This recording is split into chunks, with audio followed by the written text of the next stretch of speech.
So I've made a number of videos about closed non-combo, but I wanted to make another. This was because today in our top secret strategy chat, Delial and Turdz and I were talking a bunch about closed non-combo strategy because as I record this, this is a week with a closed non-combo GB. And so I thought it might be fun to just go over the conversation and look at it with positions. And this is sort of more advanced working from stuff we've talked about in prior videos. And so it began with Turdz asking, what's my opinion? So let's put in a starter. Pretend you can't see the red cards, I guess. We'll put in a starter. Let's actually put in a starter we could already take both ways. So let's put in something like this. Starter won't matter too much. Again, pretend we can't see red's hand. We're thinking, how are we going to reply with blue's hand? And Turdz asks, what's your opinion on opposite corner replies in closed non-combo? So it should be said in advance, Turdz and I both really like the adjacent corner play, specifically in closed non-combo. So a move like this, I think, has a real appeal. And the main reason is I think one of the most common replies, taking the in-between square with a high number out facing, is just a huge mistake because we can now set up L's. So this position, actually, the L is kind of tricky to set up well, but let's set it up this way. We can set up an L where we are the first to lock in a card, which is very good for whoever is the first to lock in a card, and set up a threat in 5. And you see a lot of games where someone does something like this, they play here, you play here, and you're already almost winning, right? If you have a double capture in either of 4 or 8, when they play in the other one and you can play the double capture in 8 here, you just win on the spot. You're up 7-3. But even if you don't have the double capture, a single capture, they must capture to tie, and you have your choice of which kind of way to do it. And here our cards aren't very good for it, but it's very easy to win games like this. And as we had this conversation, in fact, Turdz did win a game like this. I wanted to make some other point here. What could it have been? Oh yes, some just fundamentals of non-combo that I think are really important. One is, if first turn plays positionally correctly and captures at every point they want to capture, first turn will win by force. So it is second turn's goal to either induce a positional mistake. So a move like this is a positional mistake because it allows second turn to be the first to lock in a card with one move or another. This would also not be an L, but would be another good way to do so. So second turn must either induce a mistake like this or play something first turn cannot take. You know, if at some point second turn, say, plays here, and first turn does a, say here, just throwing in a move, and second turn plays here, first turn might not have a way to capture this card. So by having high numbers out facing like 10s, you could create a situation where they can't play the positionally desirable move, a capture in 6, and are forced to make a less good move. So I wouldn't call that inducing a mistake, because they know they're supposed to go in 6, they just don't have a card that goes there. And so either high numbers they can't take or kind of tricking them.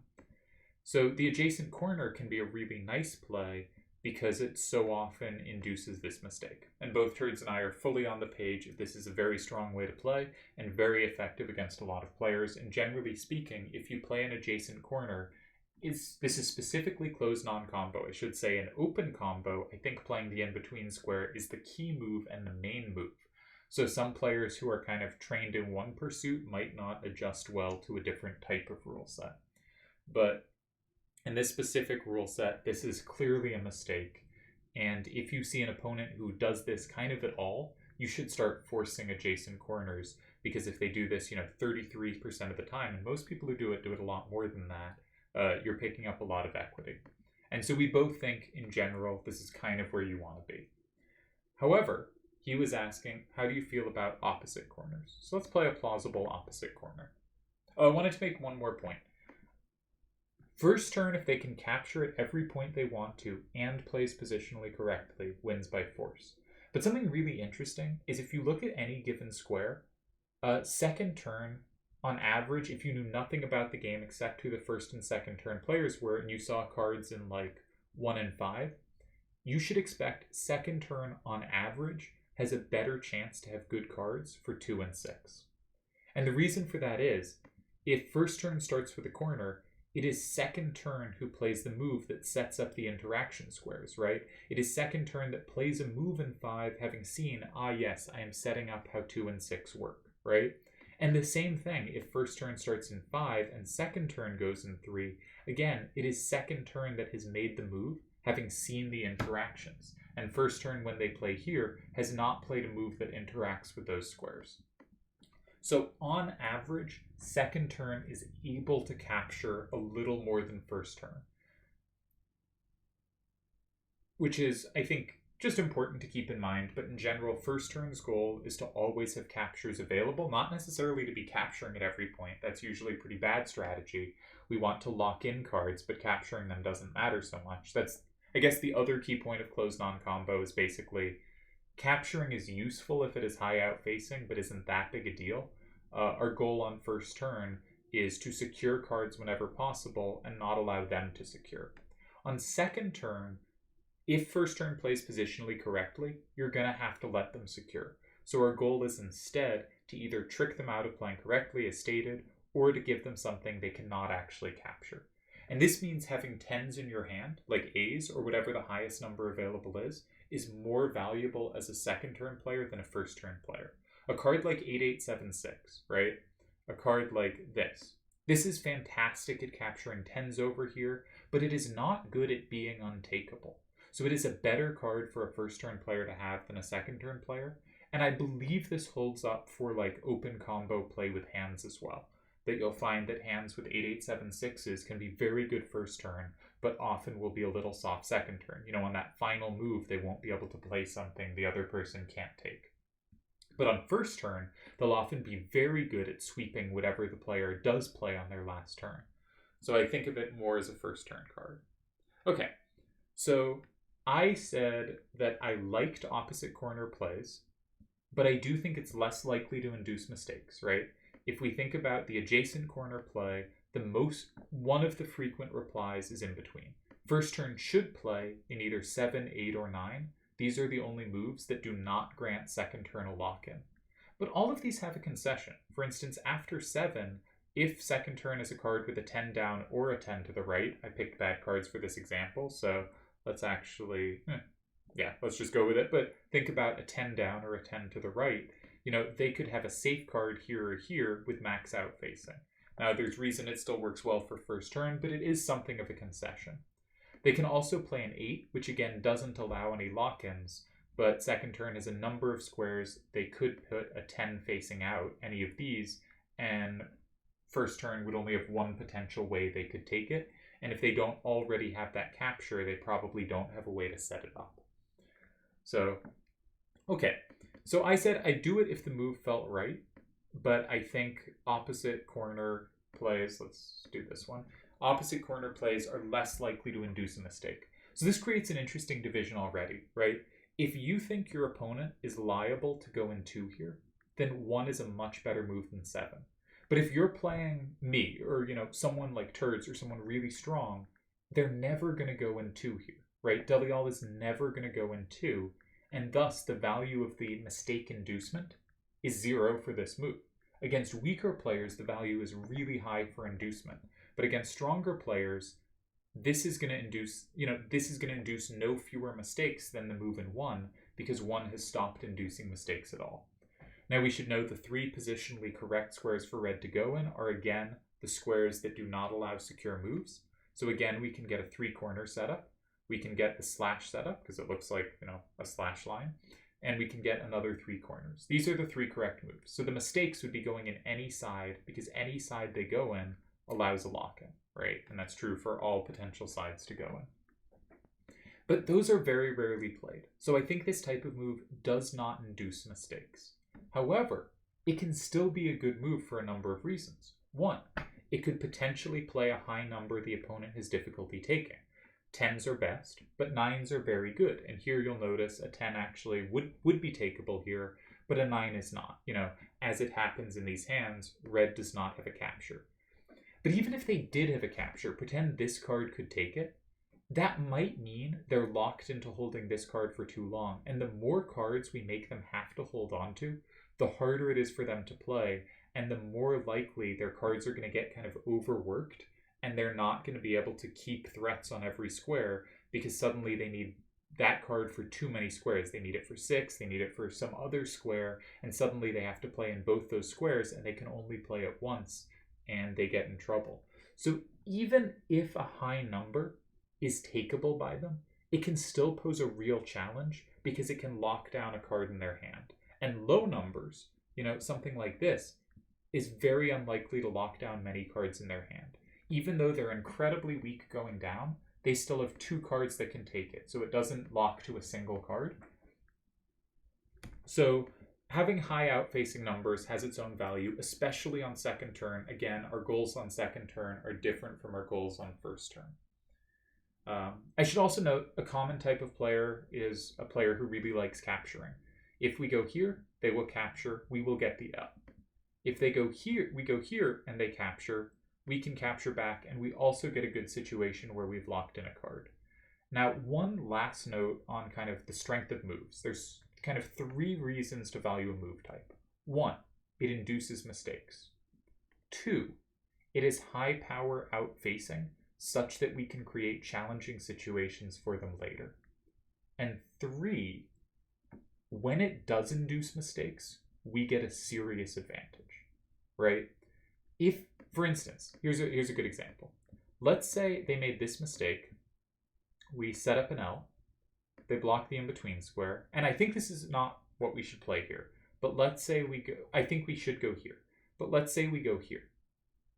Often, they can play a move here and force a tie. And here you'll see no matter what cards we have, no matter where we play, because the A6-3-6 has a double capture in 7 and 9, a tie is forced, right? And so even though we got a big advantage because we've locked in 2 cards in 1 and 3, when we get this block structure of 2 cards all in 2 lines and the last line left open, there is a decent chance they can just force a tie on the spot. And even if they can't, them playing here or them playing here will often get a tie anyway. I think second turn has gotten an advantage, but specifically this block structure is the one where first turn will hold a tie more often than any other advantage with 3 moves to go. And so I think this is one not to aim for, which is why I think in this kind of setup, second turn should usually, if they have a good card for it, go here, because there is not a similar ease of forced tie. For instance, technically, if they had captures in every square, this would force a tie, but it is very hard for their last remaining card to have a double capture in 4 and a triple capture in 8. While here, in this version, it only needed a double capture in 2 squares. And here, in the other one, it needed a triple capture in 1, and it cannot be said how much less likely it is to have a tie of this method than to have a tie of this method. And so the weakest advantage we can get when we do induce a mistake is to get the block setup. That is the smallest mistake advantage we can get. A bigger is to get this kind of triangle setup thing. And so when we play the L, right, we are looking to meet 5 with 9. We're not looking to meet it with 4. 9 is our preference, but if we had nothing for 9, sure, we could play 4 and we're probably getting at least a tie, but our goal is to play 9 here. And so, I don't know why I then stuck the card in 4. But I think those are kind of the 3 things. Is, do we induce mistakes? When we induce mistakes, how big an advantage do we get? And when we don't induce mistakes, how much challenge did we create? When you're playing the best players, number 3 of those, when we don't induce mistakes, how much challenge do we create? That matters the most. When playing a normal field of different players, inducing mistakes and making sure you take advantage when you do induce mistakes becomes really important. So here, imagine this move set up a plus for us in 5. This might be a really good move Because, I mean, here they do have 5, but it's hard for them to have 5. If they don't, a lot of players are liable to play in 9, and if we can then play a double capture in 5, pretend that double captured, that basically wins on the spot. So one thing I really like about the L is not only does it get an advantage, but it often induces the long L. Let's do it with a card where this actually works. I already talked about this, but it often induces the long L where we almost win by force. And then secondarily, when they do block 5, we don't have to play here, we can play here, and this quite often leads to winning positions. Here they have no capture in 8, and probably their best move is this, and they do sneak out a tie because they happen to have the capture at the end, but it's easy for them to not have that capture, and if we were playing, I guess this ties as well. So they do sneak out a tie here, but it's so easy to imagine with an 8 to the left, with a 6, with a 9, with a 10, just happen to have the number that didn't win here. We're the one pushing for a win. We have very good winning chances in this kind of setup. And we have much weaker winning chances after this move, when again, this is a forced tie, but also after something like this, we tie. So, okay. Now back to our move. Opposite corner. So, against the better the opponent, the more likely I am to do this rather than an adjacent corner, because I'm not inducing mistake. Note, when we do induce mistake, when they do capture, and we capture back, it sort of depends. Like, is a setup like this all that good for us? We have an advantage. We have the first card locked in, but oftentimes we don't have a capture of the card in 9. We don't here. And we might not have a capture of the card in 8. We don't here. And so actually in this position, we got that advantage, but things have kind of gone wrong. It's going to be still hard for us to hold a tie here, even though we achieved a lot of advantages. Now, luckily, this 9A22 in their hand is pretty dead if we play over here, so we probably are getting a tie, but we don't know that, right? This kind of position can get a little scarier. So I do think when we induce mistake, inducing the L is better than inducing the kind of other setup, because this L is much easier for us to play, much easier for us to turn our advantage into a potentially winning position than it is after this. So again, if we're playing someone we think makes positional mistakes regularly, I would rather play the adjacent corner. However, if we don't, there's sort of a question of what structures do we end up getting. So what happens here against a really good player? They play in 7, which we'll call the 3 corners. They play in 8, which we'll call the knights, or they play in 9, which is another 3 corners. I don't know what the distribution is between players that play the knights and players that play the 3 corners. I would guess 3 corners overall is a little more common, but I wouldn't really, if you asked me to guess, I'd guess 63% 3 corners, 37% 9, something like that. But I have no idea. I don't have statistics on this. But those are the 2 major setups we'll get. What if we do opposite corner? The major setups we get are either 3 corners or the slash.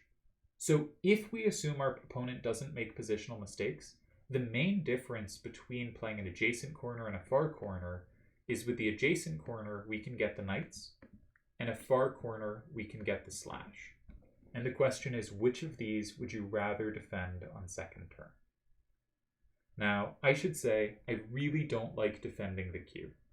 I think positions like this are really hard to defend where they have the first locked-in card, on average. So in this formation, in non-combo, I would usually go for the X. And the specific reason for that is, let's start with this card set, is because now I have played 2 strong corners that are difficult for them to take. In a combo game, they don't necessarily have to have all captures as long as they can combo some of them. They're going to flip extra cards. But in an X formation, and note, if they play here, this is already a positional mistake. We've achieved that same triangle thing we know is good for second turn. And here, it is very good for second turn. I guess they probably snake out a tie with this, but that's only if they knew our cards. As they don't know our cards, this is just horrible for them. They probably go here, and I guess just lose. In practice, I bet they're just losing this. Because again, we know this structure is good. So they should not play in 6 or 8. And 6 and 8 are common mistakes here. So going for the X does induce some mistakes. if they do the kind of correct type of move here, let's do it with this card. That's probably the better one to do it with. One thing to note is it's just really hard for them to have triple captures. And we should start occupying the squares with lowest numbers facing it, like this one, to make sure they don't have easy triple captures at the end. And it's just going to be really hard for them to have all the captures they need, you know, and it's quite easy for them to not have enough and lose or whatever. And in a game with combo, if, you know, their move in 8 only flipped 5, but it comboed 5, that would flip enough cards after it that they would, you know, not just lose, but actually win. But without combo on, it is just hard for them to have all the double and triple captures necessary. Sometimes they will, but if you repeatedly put corners out with high out facing value, they probably won't. And notice we specifically made the final squares next to the 2 corners we on second turn had played in 7 and 9. So I think the X is a pretty good defense in non-combo. I don't like it much in combo, I tend to avoid it. But in non-combo play, I think the X is really promising and a pretty good defense. And so the difference between this and this is when we play this, we're going to get a bunch of X's where they go in 5 and we get an X, right? We're going to go here or here with something high out facing, hard for them to take, and we're going to go for the X. I think that's the best strategy in non-combo. In the Knights formation, let's chuck a card, say here. We sort of have 3 squares that I think are tempting. Now, I've seen Delial play like here and win with it, but the 3 squares that are tempting are here, if you have a 10 facing down, or here, again, if you have a 10 facing up, or just a high number, right? We need something that's going to be hard for them to take. Now, I have a clear preference. I think if you go here, if they have the capture, the T is really hard. But if they don't have the capture, they can also be first to lock in a card going in 4 or 6. So I think in general, this move, even if they can't take it, often you're still behind. Like you're not actually catching up as long as they have a capture anywhere. So I think the correct try is here or here. Because specifically, if they have the capture, you're still behind.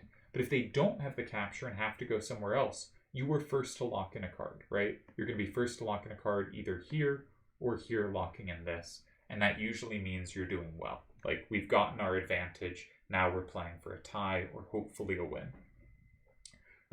Playing with a good chance of at least tying. And this is a first turn favored rule set.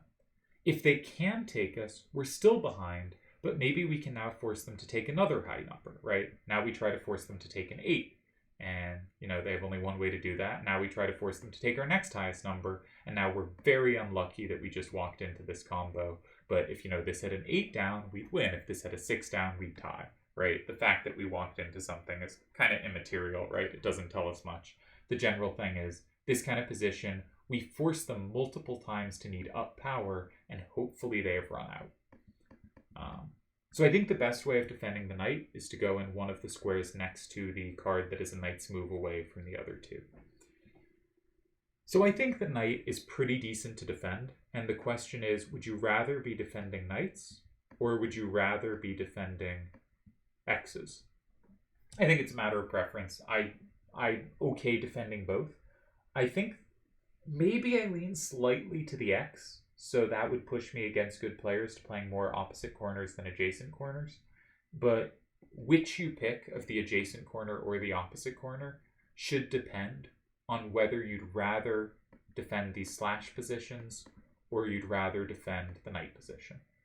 That's against the best players. Against weaker players, you should prefer the adjacent corner. It's just going to induce more mistakes, and the mistakes it does induce will be a bigger advantage coming from it. There's another reason that in practice you're going to play the adjacent corner a lot more.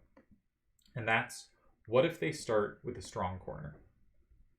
Here, we can take that from 6, but we have no capture on it from 2. So if they overgo in 6, we won't be able to go in 2 and lock it in. The adjacent corner interacts and potentially can set up a card of ours to be able to take their card. Now, do we actually have a way to do so with this hand? I guess we don't. Again, terrible examples on my part. But pretend this set up a capture in 2. Now we would have a way to deal with that threat in 2. well, if we go here, we have not interacted. And, you know, they're probably not going to go in 6 immediately. That would be a bad move because it gives us the free lock-in in 2. But at some point, we might need that capture. And if we don't have it, that sucks. So another reason adjacent corners are going to be played more is they're more interactive. So if we don't have something, they can help set us up for that square. And again, they often induce mistakes. So another reason to play them is even if we don't set up 2, they might want to block 2 because, again, this is a commonly made mistake. And at that point, we no longer need 2. We now can play stuff in other squares with a very nice position. And, you know, it's pretty easy. Again, which do we pick of 4 or 8? Do we want to lock in the card in 4 or 9? Do we want to lock in the card in 1 or the card in 6? We want to lock in the card in 6. If we lock in the card here, they can sometimes force a tie on the spot. Here they can't, but last time we saw they could. But a move like this probably gets a tie against us as well, right? We need a very specific capture to win here that we don't have. So the move that gives us much better winning chances is here. And in fact, again, we have a really big advantage and may well win this game. So there's lots of reasons to favor the L. To reiterate for the millionth time, to favor the adjacent corner. Reason 1, it often induces mistakes, more often than other moves. When it does induce mistakes, they are mistakes easier to capitalize on and lead to a win, especially if we know that after we set up the L, if they go 5, we're supposed to go here. I want to say, if you're the first turn player, right, you've given up an advantage here. What should you be thinking? You should be trying to set up the situation which has the smallest disadvantage from your mistake. And we know that's with the block setup where there are cards in 1, 2, 3, 4, 5, and 6. So I think the best move is 6. It locks in a card, and if they give you 5, well, that's great. You just locked in more cards. So they are most likely to now occupy 5 themselves. And then we have the block where we again have multiple paths. This is a forced tie. Again, 8 is often a forced tie.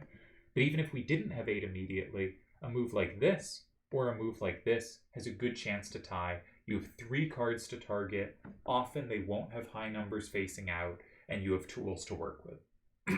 So if you're defending this position, which you should never be defending, but if you were, you should play here.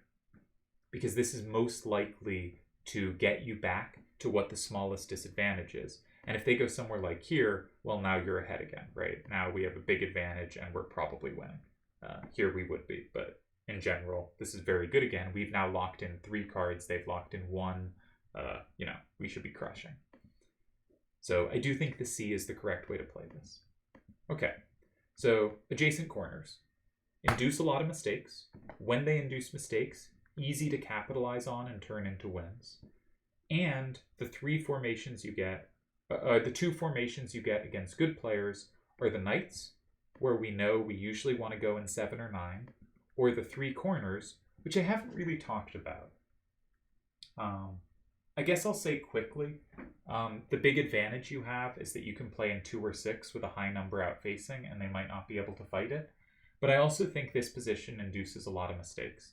Let's say you go in, let's say you go in 6. A lot of people, actually, I guess they gave up their recapture, so that's not a very plausible card for them to play. So let's say they go, here. And let's say we go in 4. One really nice advantage of this type of move is a lot of people will go in 2. And again, we've just managed to induce a mistake. After we go in 5, we've locked in 2 cards, they've locked in 1. We're now playing for a tie or a win. Here, maybe not, because actually our remaining cards suck. You do have to be careful about that. But in general, this is very good for us. Where they should actually go after we go in 4 is they should go in 6. But then the position is messy enough, it's hard for them to have cards that have good power in the general direction of the action. And often you'll be able to get a tie somewhere. You can play in 2, you can play in 9. Usually they don't have, maybe you can even play in 5. Usually they don't actually have that many squares here. It's hard to have held the right cards. So I think this is the best general defense against the 3 corners. You can also play in 5. The thing about 5 is we know if they go in 2 or 4, that's a mistake. You get to go in the other one and you have a very good setup. They should go in 9, and we have an X, and we know, I think, defending X's is good. However, this is a worse X. Why? The reason is we've played only one of the corners, they've played 3. So they've had the opportunity to set up the corners so they can recapture them. We've only put down one corner, and here it even had low numbers facing out. So we haven't been able to put out challenging corners at all, and they're more likely to be able to recapture the stuff they put down, because otherwise, why would they have put it down? And so we're more likely to land in a spot where actually they do have all the recaptures at the end. So you can go from the X from here, but it is a worse X. The X is better for you the more corners you played that were strong. And so this is kind of the worst version of the X because we only played one of the corners and it was a weak corner. So I think here probably you want to go in 2 or 4. But the point is to say if you can go in 2 or 4 or 5, this is a pretty decent situation to defend. Also, if you happen to think they don't have a recapture in 2 or 4, you could go in 6 or 8 and try to call that bluff. That's not bad at all. The one square I would say don't go is I wouldn't go in 9 because they can set up an X if it's good for them, and if it's not good for them, you're often giving up safe squares, and this tends not to go great. Okay, that's the 3 corners. So the keynotes on the adjacent corner. It does induce mistakes. Those mistakes are easy to capitalize on, and the 2 formations you'll have to defend are the 3 corners and the knights. Okay, far corners.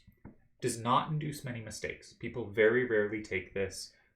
Even players who are prone to capturing tend to go in 5 here and save the capture till later.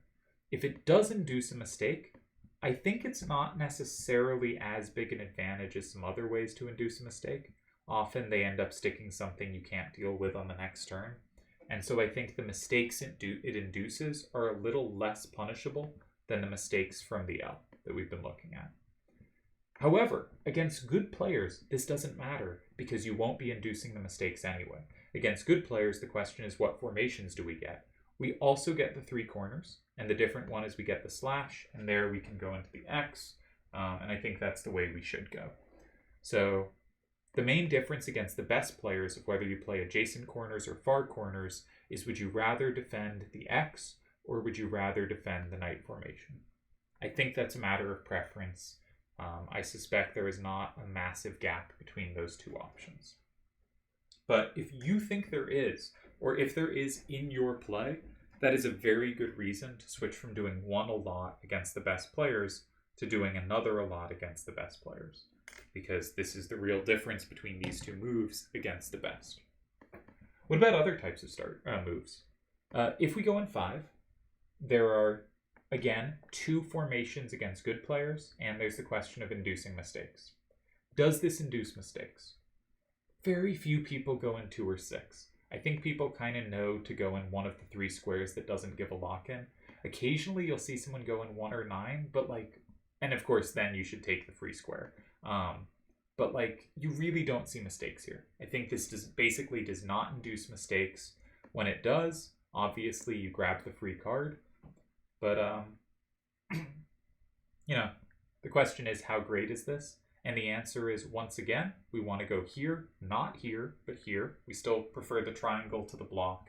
And this is a pretty good advantage. We've seen this before. So this is a pleasant position, but we're basically never getting it. So players are going to play here, here, or here. This we've already called the slash, and we already know how we want to defend it. But I would say this is, again, a worse version of the slash. Again, I would aim for the X, but this is a worse version of the slash than we've seen before because, let's put a different card for them, actually. Because they place the corners, so they're more likely to be able to recapture them. We've placed no corners, so we have not posed challenging things for them that they probably can't take or have a lower chance of being able to take. So I think this gets the slash, but it is a worse slash than kind of a similar looking position from a different move order.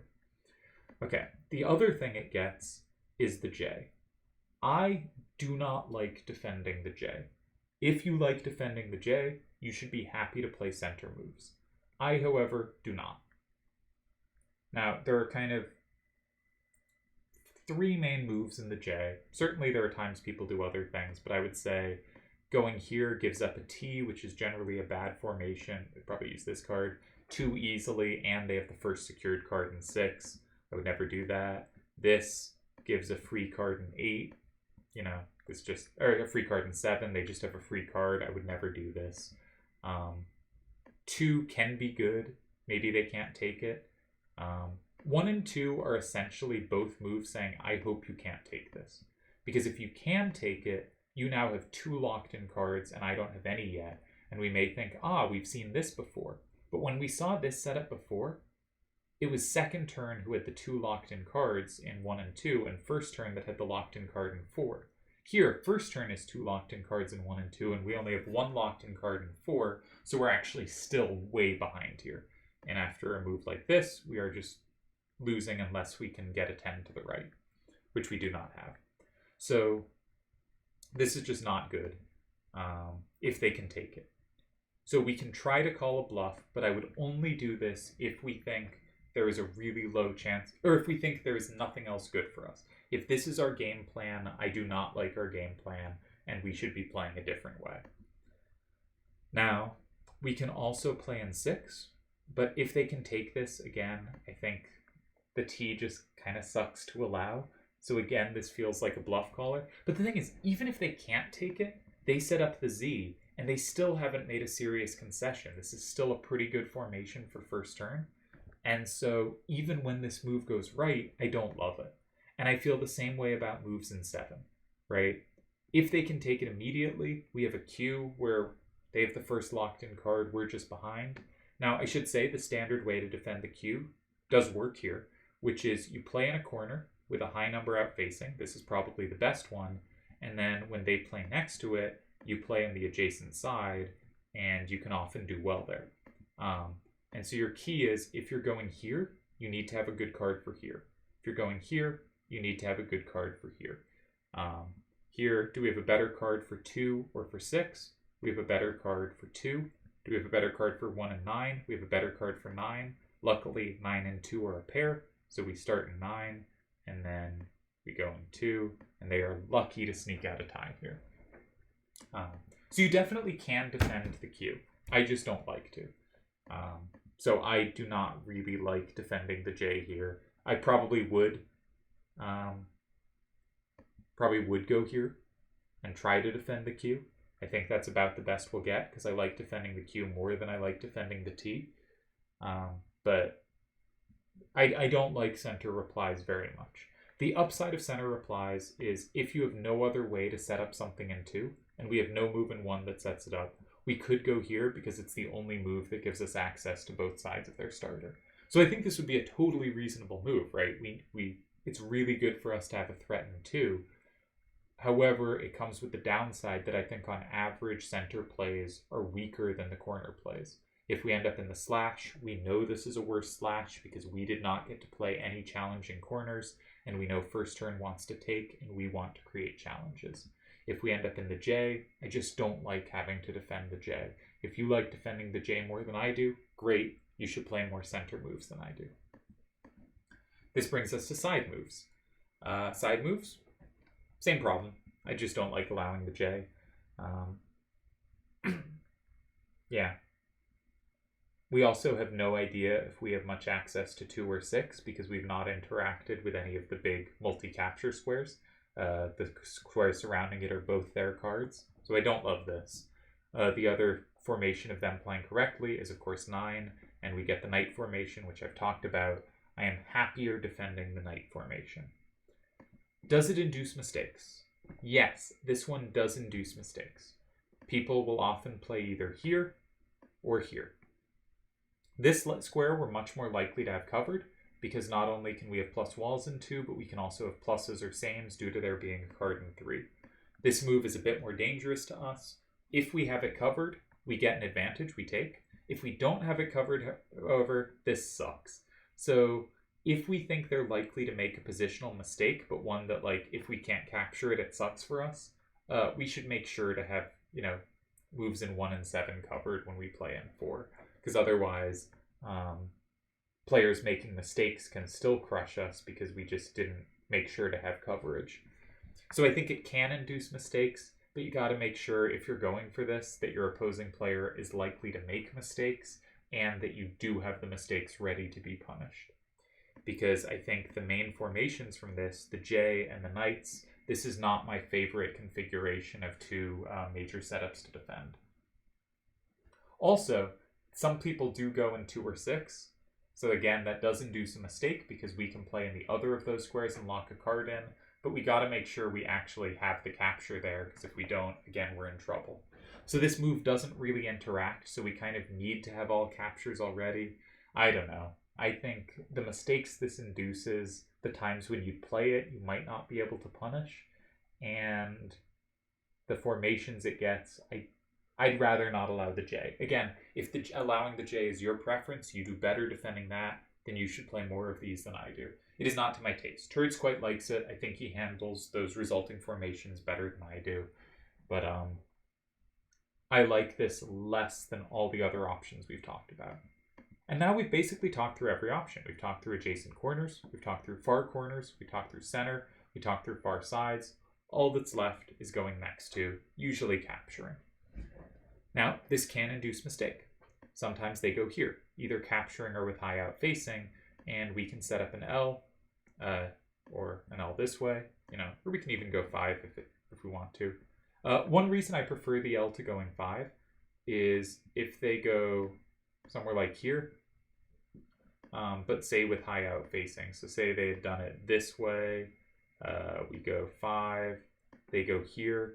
If we don't have the capture in 7, here we do, but if we don't, we probably have to go 2, and as we've seen, I like the block less than I like the triangle.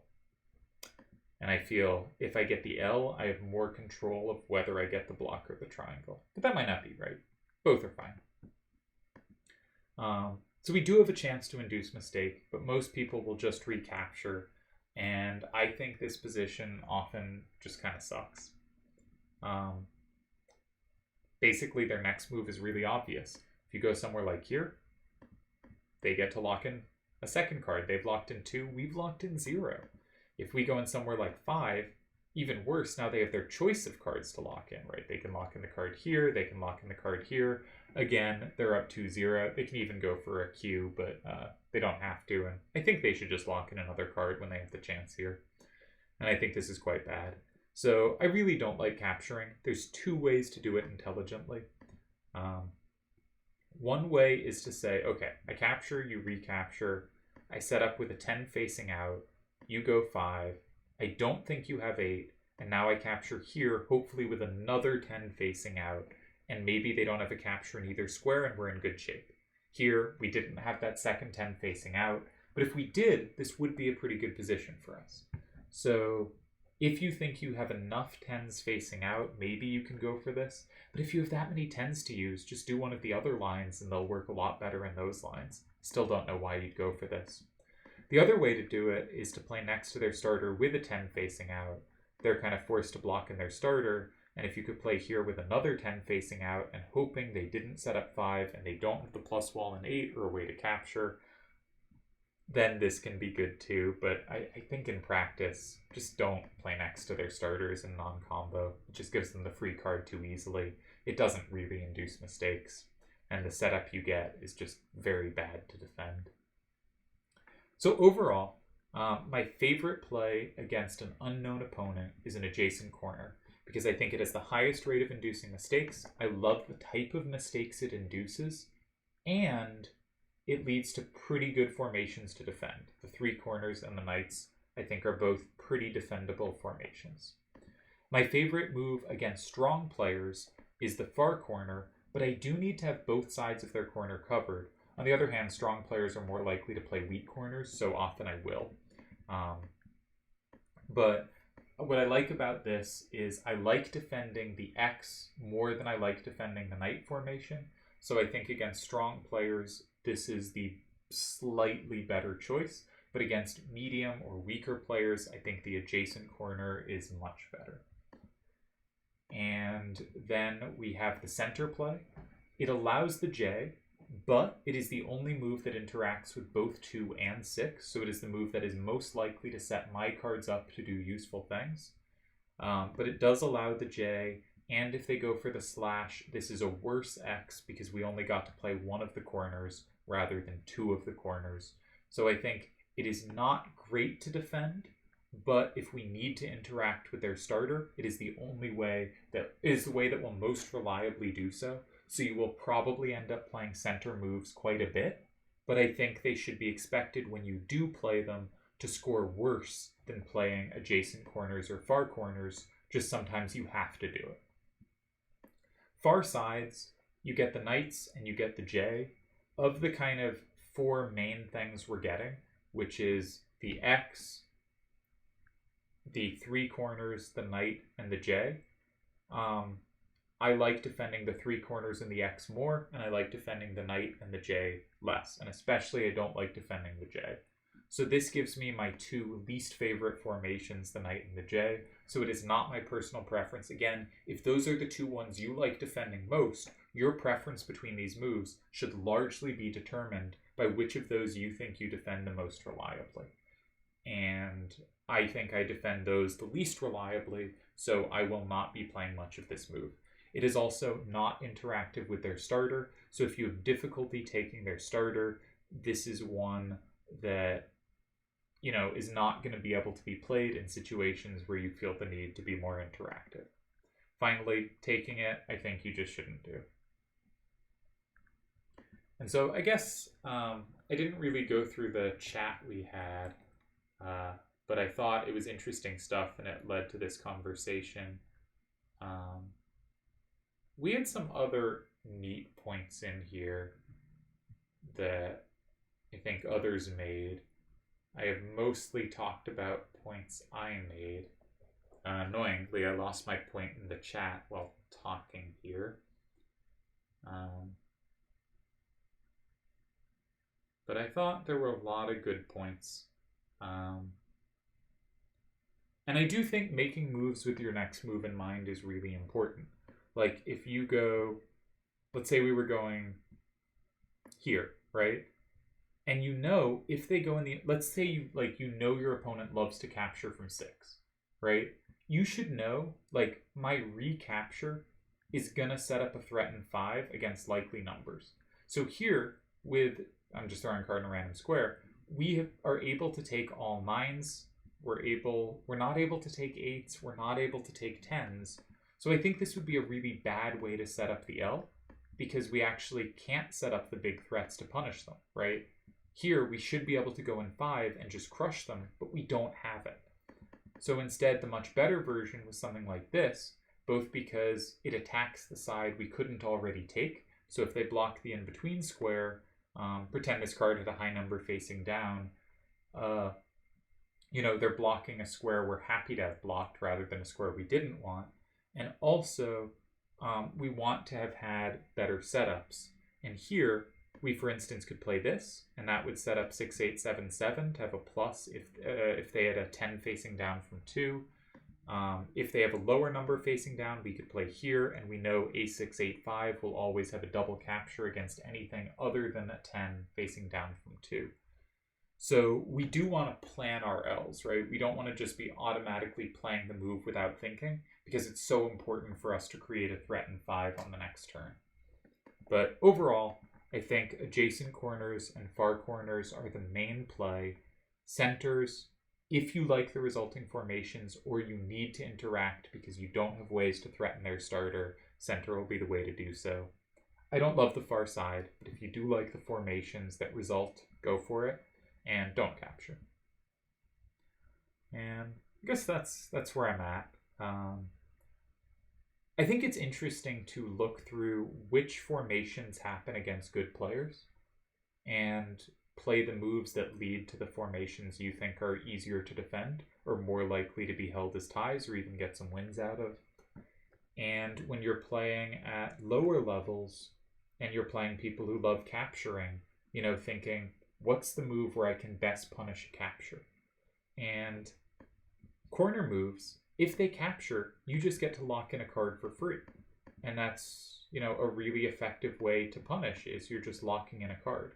Now, I think some lock-ins are better than others, which is my, more advanced discussion here, was I think this is a less good position than the L, which is a reason to favor adjacent corners. But corners make sense as a way to punish capturing players because they give you easy lock-ins. While a move like this, if they capture, they have lots of ways to capture that do not give you a lock-in, so you are much less likely to induce a mistake.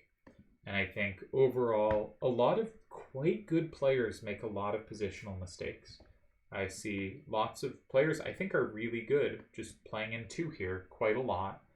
And more complexly, I see players that are good in the 3 corners playing in 2 a lot here, which is also a mistake. Because again, not that move, but I get to lock in 2 cards when they only have 1 locked in, and that's a pretty big advantage. So that was a more advanced theory discussion of closed non-combo. I think it's a very interesting, very technical set. So I think the slight differences between moves is actually really important to the difference between being like an okay to a good to a great player. Like if you're playing okay players and you make the best far corner move, you will do worse than if you make the best near corner move because you just won't induce near as many mistakes. If you're playing the absolute best players, you might do better with the far corner, or you might do better if you really like the resulting formations with the far side, because you're never inducing mistakes anyway, and these lead to formations that you do better at defending. So, just stuff to think about. Cheers.